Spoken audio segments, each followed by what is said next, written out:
ছয়টি বিষয়, যেই বিষয়গুলো নিয়ে আমরা দীর্ঘ সময় নির্যাতিত হয়েছি, নিষ্পেষিত হয়েছি, এ ধরনের 6টি বিষয়কে আমরা ক্যাম্পাস থেকে বিতাড়িত করব, যার কিছু বিষয় এখনো রয়েছে। আমরা যে বিষয়গুলো বাস্তবায়ন করতে চাই, অর্থাৎ 6টা বিষয়ে যেই বিষয়গুলোতে আমাদের অগ্রাধিকার থাকবে, অগ্রাধিকার ভিত্তিতে আমরা বাস্তবায়ন করব, সেগুলো হচ্ছে নিরাপদ ক্যাম্পাস, আবাসন সংকট সমাধান, নারী শিক্ষার্থীদের নিরাপত্তা, চিকিৎসা সুবিধা ও স্বাস্থ্যসম্মত খাবার, উন্নত পরিবহন এবং ক্যারিয়ার গঠনের পর্যাপ্ত তথ্য সেবা বা অ্যাক্সেস টু ক্যারিয়ার রিসোর্সেস। এই 6টা জিনিস আমরা বাস্তবায়ন করার জন্য প্রতিজ্ঞাবদ্ধ থাকব আমরা যদি নির্বাচিত হই। আমরা যে বিষয়গুলোকে ক্যাম্পাস থেকে বিতাড়িত করতে চাই সেই বিষয়গুলো হচ্ছে কর্তৃত্ববাদী রাজনীতি, নির্যাতন এবং সহিংসতা, যেটি আমরা ছাত্রলীগের আমলে আমরা দেখেছি ক্যাম্পাসে, গণরুম, গেস্টরুম কালচার, বৈষম্যমূলক নীতি ও আচরণ। আমরা বিভিন্ন সময়ে দেখেছি যে বৈষম্যমূলক নীতি এবং আচরণের মাধ্যমে ক্লাসরুমে এবং ক্লাসরুমের বাইরে হলগুলোতে বিভিন্ন সময়ে শিক্ষার্থীরা বৈষম্যের শিকার হয়েছেন। চতুর্থত, মাদক, ছিনতাই এবং চাঁদাবাজি। আমরা মাদক, ছিনতাই এবং চাঁদাবাজি নিয়ে বিশ্ববিদ্যালয় ক্যাম্পাসে এবং এর আশেপাশের এরিয়াগুলোতে বিভিন্ন সমস্যা দেখেছি, সেই সমস্যাগুলো আমরা দূর করব। লাঞ্চের পরে আসেন কালচার। বিশ্ববিদ্যালয়ের যে অ্যাডমিনিস্ট্রেটিভ জটিলতা, লাল ফিতার দৌরত্ব আমরা দেখেছি, এই দৌরত্ব আমরা কমিয়ে নিয়ে আসবো। ইসলামোফোবিয়া এবং সাইবার বুলিং। দুর্ভাগ্যের সাথে আমরা লক্ষ্য করেছি দেশের সর্বোচ্চ বিদ্যাপীঠ ঢাকা বিশ্ববিদ্যালয়ে সাইবার বুলিং এবং ইসলামোফোবিয়ার যথেষ্ট উপকরণ রয়েছে। আমরা নির্বাচিত হলে এই দুটি বিষয়কে একসাথে বিতাড়িত করবো ইনশাআল্লাহ। আমাদের যেই ওভারঅল ইশতেহার, এই ইশতেহারটা আমরা 36শে জুলাইয়ের থিমে ডিজাইন করেছি, অর্থাৎ আমাদের টোটাল ইশতেহার হচ্ছে 36টা এবং আমরা 12 মাসে এই 36টা চেঞ্জ নিয়ে আসবো। আমাদের স্লোগান হচ্ছে যে 12 মাসে 36টা পরিবর্তন। আমাদের প্রথম যে ইশতেহার সেটি হচ্ছে ডাকসু নির্বাচনকে একাডেমিক ক্যালেন্ডারে অন্তর্ভুক্ত করে প্রতি বছর নির্দিষ্ট সময়ে ডাকসু নির্বাচনের ব্যবস্থা করা। অর্থাৎ ডাকসু নির্বাচন নিয়ে আমরা অনিশ্চয়তা দেখেছি।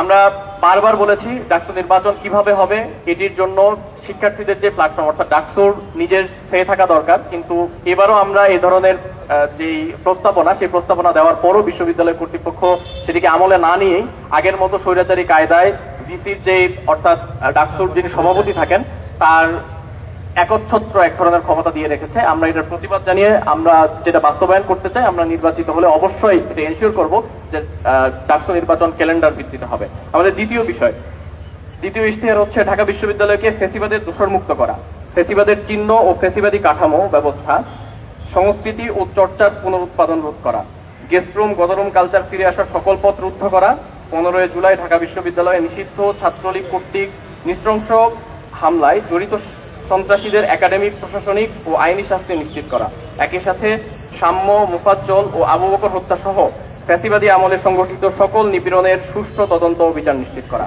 আমাদের তৃতীয় ইশতেহার হচ্ছে প্রথম বর্ষ থেকে প্রত্যেক শিক্ষার্থীর বৈধ সিট নিশ্চিত করা, আবাসন সংকটের অস্থায়ী সমাধান হিসেবে অস্থায়ী হোস্টেল বা মাসিক আবাসন ভাতার ব্যবস্থা করা এবং স্থায়ী সমাধান হিসেবে হল নির্মাণের উদ্যোগ গ্রহণ করা। চতুর্থ ইশতেহার হচ্ছে নিরাপদ ও স্বাস্থ্যকর খাদ্য নিশ্চিতকরণে হল ও অন্যান্য ক্যান্টিন, ক্যাফেটেরিয়াগুলোতে পুষ্টিবিদের মাধ্যমে স্বল্প মূল্যে পুষ্টিকর খাবারের মেনু প্রণয়ন এবং 3 মাস অন্তর খাবার মান পরীক্ষা করা, প্রত্যেক ফ্যাকাল্টিতে মানসম্মত ক্যাফেটেরিয়া ও ক্যান্টিনের ব্যবস্থা করা, আর্থিক সংকট থাকা শিক্ষার্থীদের জন্য প্রশাসনের পক্ষ থেকে বিশেষ মিল ভাউচার চালু করা। 5 নম্বর ইশতেহার হচ্ছে নারী শিক্ষার্থীদের জন্য নিরাপদ পরিবহন নিশ্চিত করা, ছাত্রী হলে পুরুষ কর্মচারী যথাসম্ভব কমিয়ে আনা এবং প্রক্টোরিয়াল টিমে প্রয়োজনীয় সংখ্যক নারী সদস্য নিয়োগ দেওয়া। ইশতেহার 6, ছাত্রীদের জন্য ছাত্রী হলে প্রবেশের বিধিনিষেধ শিথিল করা, বিশ্ববিদ্যালয়ের পরিচয়পত্র প্রদর্শন সাপেক্ষে অনাবাসিক শিক্ষার্থীদের হলে প্রবেশের অনুমতি দেওয়া, ছাত্রী হলে অভিভাবকদের জন্য গার্ডিয়ান লাউঞ্জ স্থাপন করা। ইশতেহার 7, ছাত্রীদের জন্য মাতৃত্বকালীন ছুটির বিধান কার্যকর করা, মাতৃত্বকালীন সময়ে পরীক্ষায় অংশগ্রহণের জন্য ক্লাসে উপস্থিতির বাধ্যবাধকতা শিথিল করা। ইশতেহার 8, কমন রুমে নারী কর্মচারী নিয়োগ দেওয়া, মা শিক্ষার্থীদের জন্য ব্রেস্ট ফিডিং রুম এবং চাইল্ড কেয়ার কর্নার নির্মাণ করা। ইশতেহার 9, বিশ্ববিদ্যালয়ের প্রশাসনিক ভবনে সেবা কেন্দ্রিক লাল ফিতার দৌরাত্ম্য নিরসন করে পেপারলেস রেজিস্টার বিল্ডিং গড়ে তোলা। উচ্চশিক্ষায় বিদেশ গমনেচ্ছু শিক্ষার্থীদের জন্য ওয়ান স্টপ সার্ভিস চালু করা। ইশতেহার 10, ডাকসু ওয়েবসাইট উন্নতকরণ এবং অ্যাপের মাধ্যমে অ্যাক্সেস টু রিসোর্সেস নিশ্চিত করা ও স্বচ্ছতা বৃদ্ধি করা।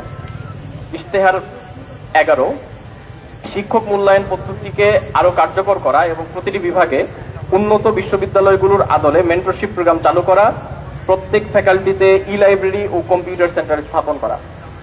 ইশতেহার 12, শিক্ষার্থীদের নিয়ে রিসার্চ বিষয়ক কর্মশালা করা, আন্তঃবিশ্ববিদ্যালয় গবেষণা ফেস্ট আয়োজন করা, স্মল রিসার্চ গ্র্যান্ট ও রিসার্চ ট্রাভেল গ্র্যান্ট চালু করা, গবেষণার পরিবেশ নিশ্চিত করা ও গবেষণা সহজলভ্য করা, নিয়মিত সেমিনার ও কনফারেন্সের আয়োজন করা এবং উচ্চমানের প্রকাশনা নিশ্চিত করা। ইশতেহার 13, কেন্দ্রীয় লাইব্রেরি, বিজ্ঞান লাইব্রেরি, হল লাইব্রেরি ও পাঠকক্ষ এবং ডিপার্টমেন্টের সেমিনার কক্ষ সম্প্রসারণ করা। এগুলোর আধুনিকায়ন নিশ্চিত করে রিসোর্সগুলো শিক্ষার্থীদের জন্য আরো সহজলভ্য করা, লাইব্রেরি সমূহ ডিজিটালাইজেশনের আওতায় নিয়ে আসা। ইশতেহার 14, সফট স্কিল ডেভেলপমেন্টের উপর ওয়ার্কশপের আয়োজন করা, উচ্চশিক্ষা ও কেরিয়ার বিষয়ক সেমিনার, কর্মশালা, পাশাপাশি ক্যাম্পাসে জব ফেয়ার আয়োজন করা, তরুণ উদ্যোক্তাদের নিয়ে স্টার্ট আপ সামিট আয়োজন করা। ইশতেহার 15, অ্যালামনাই নেটওয়ার্ক শক্তিশালীকরণের মাধ্যমে বিশ্ববিদ্যালয়ের সামগ্রিক উন্নয়নে তাদের অংশগ্রহণ নিশ্চিত করা। ইশতেহার 16, কেন্দ্রীয় মসজিদ, হল মসজিদ, মন্দির ও অন্যান্য উপাসনালয় সমূহের অবকাঠামোগত সংস্কার ও উন্নয়ন করা, ছাত্রীদের ইবাদতের জন্য একাডেমিক এরিয়ায় বিশেষ করে কার্জন হল এরিয়ায় উপযুক্ত পরিবেশ নিশ্চিত করণ। ইশতেহার 17, মানসিক স্বাস্থ্যসেবা ও কাউন্সেলিং সেবার পরিসর বৃদ্ধি করা। ইশতেহার 18, বিশ্ববিদ্যালয়ে মেডিকেল সেন্টার ও সেবা আধুনিকরণের মাধ্যমে স্বাস্থ্যসেবার মান বৃদ্ধি করা এবং ইউএমসি অ্যাপ চালুর মাধ্যমে স্বাস্থ্যসেবাকে আরো সহজলভ্য করা। মেডিকেল সেন্টারে চুক্তিভিত্তিক বিশেষজ্ঞ ডাক্তারদের নিয়োগ দেওয়া, বিশেষ করে স্ত্রীরোগ বিশেষজ্ঞ নারী চিকিৎসকের ব্যবস্থা করা। ইশতেহার 19, সারা দেশের বিভিন্ন বেসরকারি হাসপাতালের সাথে এমওইউ করার মাধ্যমে শিক্ষার্থী ও তার অভিভাবকদের চিকিৎসা ব্যয়ের উপর বিশেষ ছাড়ের ব্যবস্থা করা। স্বাস্থ্য বীমা কেন্দ্রিক ভোগান্তি নিরসনে প্রশাসন ও বীমা প্রতিষ্ঠানের সমন্বয় করা। হল ভিত্তিক প্রাথমিক স্বাস্থ্যসেবা চালু করা, ক্যাম্পাসের বিভিন্ন স্থানে প্রয়োজন সাপেক্ষে ফার্মেসি স্থাপন করা। ইশতেহার 20, ফিজিক্যালি চ্যালেঞ্জড শিক্ষার্থীদের জন্য অদম্য মেধাবী শিক্ষাবৃত্তি চালু করা। ইশতেহার 21, আধুনিক ভাষা ইনস্টিটিউটকে বৈশ্বিক মানদণ্ডে উন্নীত করা, প্রত্যেক ভাষায় অন্তত একজন বিদেশি শিক্ষক চুক্তিভিত্তিক নিয়োগ দেওয়া, ল্যাঙ্গুয়েজ রিসার্চ সেন্টার স্থাপন করা। ইশতেহার 22, বিশ্ববিদ্যালয়ের গবেষণা খাতে বরাদ্দ বাড়িয়ে ল্যাবগুলোতে উন্নত ও আধুনিক যন্ত্রপাতি নিশ্চিত করা, সায়েন্স ওয়ার্কশপ, কার্স এবং কারাস এর আধুনিকায়ন নিশ্চিত করা, গবেষণা সহায়তা সফটওয়্যার ও টুল সমূহের সহজলভ্যতা নিশ্চিত করা, বিশেষত institute of leather engineering and technology eyelet এর ল্যাবে আধুনিক মেশিনারি ক্রয় করার মাধ্যমে ল্যাবের কার্যকারিতা বৃদ্ধি ও ইন্ডাস্ট্রির সাথে সমন্বয় করার মাধ্যমে চামড়ার শিল্পে অবদান রাখার ক্ষেত্রে সুযোগ বৃদ্ধি করা। ইশতেহার 23, ক্যাম্পাসের সুষ্ঠু পরিবেশ বজায় রাখার লক্ষ্যে বহিরাগত যানবাহন নিয়ন্ত্রণ, ভাসমান হকার ও ভবঘুরেদের উচ্ছেদ করা, ক্যাম্পাস এরিয়ায় রেজিস্টার্ড রিক্সা প্রবর্তন ও ভাড়া তালিকা প্রণয়ন করা। ইশতেহার 24, যৌন হয়রানি ও সাইবার বুলিং প্রতিরোধে জিরো টলারেন্স নীতির বাস্তবায়ন করা, যৌন নির্যাতন বিষয়ে অভিযোগ সেল শক্তিশালীকরণ ও আইনি সহায়তা প্রদান করা। ইশতেহার 25, ক্যাম্পাসের একাডেমিক ভবনগুলোতে ফ্রি মেনস্ট্রুয়াল হাইজিন প্রোডাক্ট সহজলভ্য করা। ইশতেহার 26, হলভিত্তিক সমস্যা সমাধানে গ্রিভেন্স রেসপন্স টিম গঠন করা এবং ক্যাম্পাস অম্বাসপারসন নিয়োগ দেওয়া, নির্যাতনের অভিযোগ দায়ের করা ও ভিকটিমদের সাপোর্টের জন্য ভিকটিম সাপোর্ট সেল গঠন করা। ইশতেহার 27, বিশ্ববিদ্যালয় প্রদত্ত মেইলের অ্যাক্সেসিবিলিটি বাড়ানো, ইমেইলের মাধ্যমে বিভিন্ন জার্নাল, সাময়িকী ও ওয়েবসাইটে অ্যাক্সেস রাখা এবং বিভিন্ন একাডেমিক অ্যাপের প্রিমিয়াম অ্যাক্সেস নিশ্চিত করা, অ্যালামনাইদের জন্য অফিসিয়াল ইমেইলের ব্যবস্থা করা। ইশতেহার 28, জরাজীর্ণ বাসগুলো বাদ দিয়ে বিশ্ববিদ্যালয়ের ব্যবস্থাপনায় নতুন বাস ক্রয় করা, মোবাইল অ্যাপে রিয়েল টাইম ট্র্যাকিং এর ব্যবস্থা করা, বাসের সংখ্যা ও ট্রিপ বৃদ্ধির পাশাপাশি নতুন রুট বৃদ্ধি করা, অভ্যন্তরীণ পরিবহন ব্যবস্থা উন্নয়নের জন্য শাটল সেবা চালু করা। ইশতেহার 29, বিশ্ববিদ্যালয়ের শিক্ষার্থীদের নিরাপত্তা ও আইনি সহায়তা নিশ্চিত করার জন্য সারা দেশে সকল প্রশাসনিক কর্মকর্তা ও আইনজীবীদের অন্তর্ভুক্ত করে লিগ্যাল হেল্প ডেস্ক গঠন করা। ইশতেহার 30, শারীরিক শিক্ষা কেন্দ্রের অবকাঠামোগত আধুনিকায়ন, এক্সপার্ট কিউরেটরের মাধ্যমে মাঠ পরিচর্যা ও বিশেষ চাহিদা সম্পন্ন শিক্ষার্থীদের জন্য অন্তর্ভুক্তিমূলক ক্রীড়া প্রতিযোগিতার আয়োজন করা, হল পর্যায়ে শারীরিক শিক্ষা কার্যক্রমের আধুনিকায়ন ও ইনডোর গেমসের আওতা বাড়ানো। ইশতেহার 31, টিএসসির অবকাঠামোগত উন্নয়ন ও সুষ্ঠু পরিবেশ নিশ্চিত করা, টিএসসির নিকটবর্তী ছাত্রী হল ও কেন্দ্রীয় গ্রন্থাগারের অবস্থান বিবেচনায় সাউন্ড বক্সের ব্যবহারের ক্ষেত্রে নীতিমালা প্রণয়ন করা। ইশতেহার 32 ফিজিক্যালি চ্যালেঞ্জ শিক্ষার্থী উপযোগী ক্লাসরুম ও একাডেমিক কার্যক্রম নিশ্চিত করা, তাদের জন্য ওয়াশরুমের বিশেষ ব্যবস্থা নিশ্চিত করা। ইশতেহার 33 নারী শিক্ষার্থীদের জন্য সেলফ ডিফেন্স প্রশিক্ষণের আয়োজন করা। ইশতেহার 34 হলগুলোতে কর্মচারীদের প্রশিক্ষণের ব্যবস্থা করা এবং কর্মচারী মূল্যায়ন পদ্ধতি চালু করা।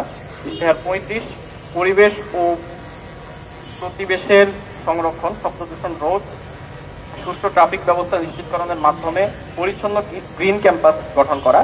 ক্যাম্পাসের পরিচ্ছন্নতা রক্ষার্থে প্রতি মাসের শেষে সপ্তাহে পরিচ্ছন্নতা অভিযান পরিচালনা করা। ইশতেহার 36 সাংস্কৃতিক ও বুদ্ধিভিত্তিক আধিপত্যবাদ মোকাবেলায় এই অঞ্চলের মানুষের নিজস্ব সংস্কৃতির বিকাশে কাজ করা। আমরা যেই সংক্ষিপ্ত ইশতেহার এখানে পাঠ করেছি, সেই ইশতেহারের বাইরেও আমাদের বিস্তারিত ইশতেহার থাকবে আমাদের ওয়েবসাইটে কিউআর কোড স্ক্যানের মাধ্যমে। সম্মানিত সাংবাদিক বন্ধুগণ, আপনারা আমাদের সেটি দেখেছেন। আমাদের এই পেপারটাতে হচ্ছে ইশতেহারের